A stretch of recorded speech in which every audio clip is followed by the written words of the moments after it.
निशु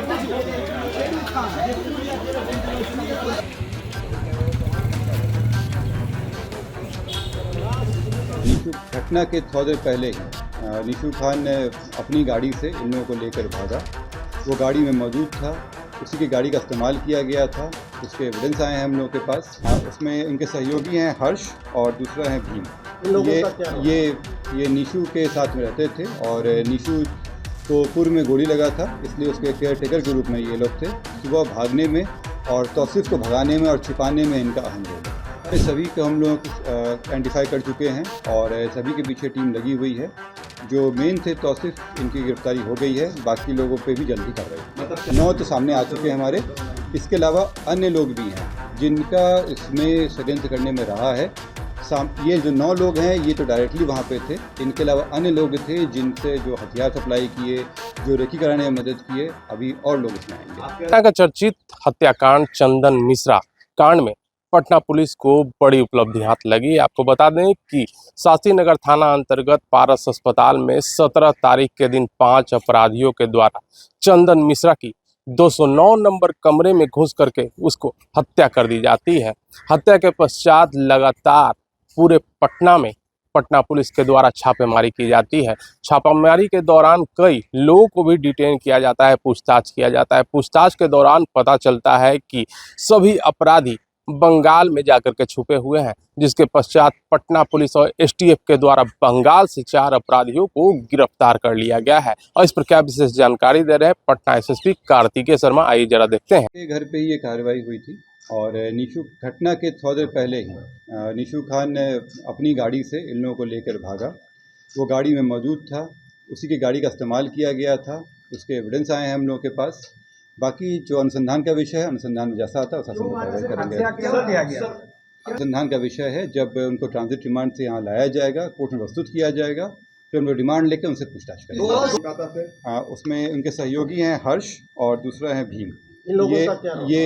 ये निशु के साथ में रहते थे और निशु को पूर्व में गोली लगा था, इसलिए उसके केयर टेकर के रूप में ये लोग थे। सुबह भागने में और तौसीफ को भगाने में और छिपाने में इनका अहम रोल रहा है। सभी को हम लोग आइडेंटिफाई कर चुके हैं और सभी के पीछे टीम लगी हुई है। जो मेन थे तौसीफ, इनकी गिरफ्तारी हो गई है। बाकी लोगों पे भी जल्दी कार्रवाई। और जैसे मैंने कल बताया था, आप लोगों को इन्फॉर्मेशन भी दिया था कि 3 के विरुद्ध हम लोग इश्तिहार लिए थे। इसमें से 1 तो पकड़ा गए हैं, 2 के विरुद्ध इश्तिहार का तामिला बाकी है, तामिला हो चुका है। इसमें अग्रतर कार्रवाई बाकी है। जैसे मैंने कहा कि अभी अनुसंधान का विषय है, ये लाने का इनसे पूछताछ हो पाएगी तभी चीज़ें क्लियर होंगी। ये सब अनुसंधान में अभी बता हूँ कि जिस तरह से मीडिया के द्वारा अपुष्ट खबरों को सही खबर बना के किया गया है, ये बहुत ही शर्मिंदगी की बात है। इससे हमारा अनुसंधान बाधित हुआ और हम लोग जो उसको पहले पकड़ लेते, ये इसमें डिले हुआ।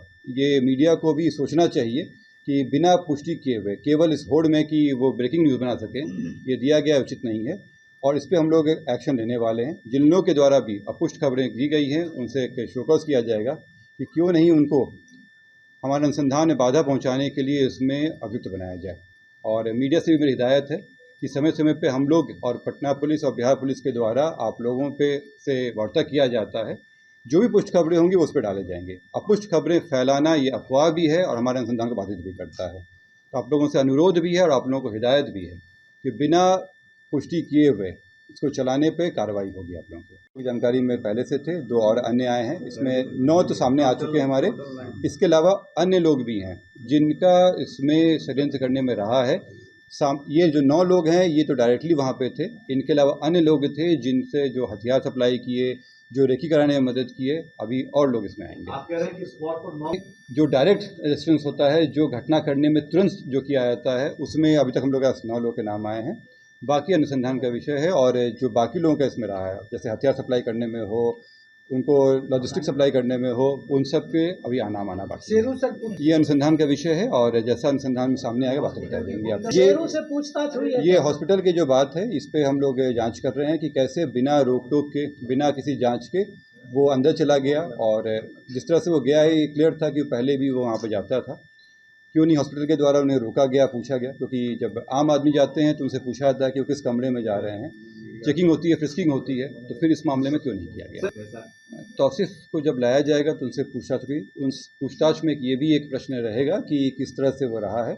जब वो बात सामने आएगी तो हम लोग से पूछ सकते हैं। विधि हम लोग का जो समझ कार्रवाई है उसमें पहले ट्रांजिट रिमांड लिया जाता है, कोर्ट में ले जाया जाएगा और फिर उनको यहाँ लाया जाएगा। किस तरह से लाया जाएगा ये अनुसंधान का विषय है, ये अभी हम लोग रिवील नहीं करेंगे। अभी उनको आने दीजिए, पूछताछ में से स्पष्ट हो जाएगा सब कुछ। जब तक आप लोगों को एविडेंस के साथ हम लोग प्रस्तुत ना कर दें, अभी उस पर हम लोग कमेंट नहीं करेंगे। तो सर पुलिस की लापरवाही आने पे ही कुछ लोगों पे कार्रवाई हुई है और अगर किसी अन्य की भी आती है तो उस पर भी कार्रवाई होगी। तो जाहिर सी बात है कि पटना एसएसपी कार्तिकेय शर्मा ने बताया कि चंदन मिश्रा को मारने से पहले इन लोगों के द्वारा एक मीटिंग किया गया था। मीटिंग के पश्चात सोनपुरा के बगल वाली गली में 6 अपराधी आते हैं और 6 अपराधियों के होने के पश्चात 5 अपराधी पारस अस्पताल में घुसते हैं और घुसने के पश्चात 209 नंबर के कमरे में जाकर के चंदन मिश्रा, जो कि कुख्यात अपराधी था, उसे गोलियों से छल्ली कर दिया जाता है। चंदन मिश्रा पेरोल पर था और बेउर जेल में बंद था, जिसके पश्चात इलाज के दौरान उनके परिजनों के द्वारा पारस अस्पताल में उसे एडमिट किया गया था और उसी दौरान अपराधियों का शिकार बन जाता है। हालांकि चारों अपराधियों को बंगाल से लाया जाता है और लाए जाने के पश्चात उसे न्यायालय के सामने प्रस्तुत किया जाएगा। इसमें कुल टोटल 9 लोगों की संलिप्तता सामने आ रही है, जिसके लिए लगातार अभी भी पटना पुलिस सारे इलाकों में छापेमारी कर रही है। उनके पकड़ने के लिए लगातार तत्पर दिख रही है। पटना से NBC 24 के लिए अजय शर्मा की रिपोर्ट।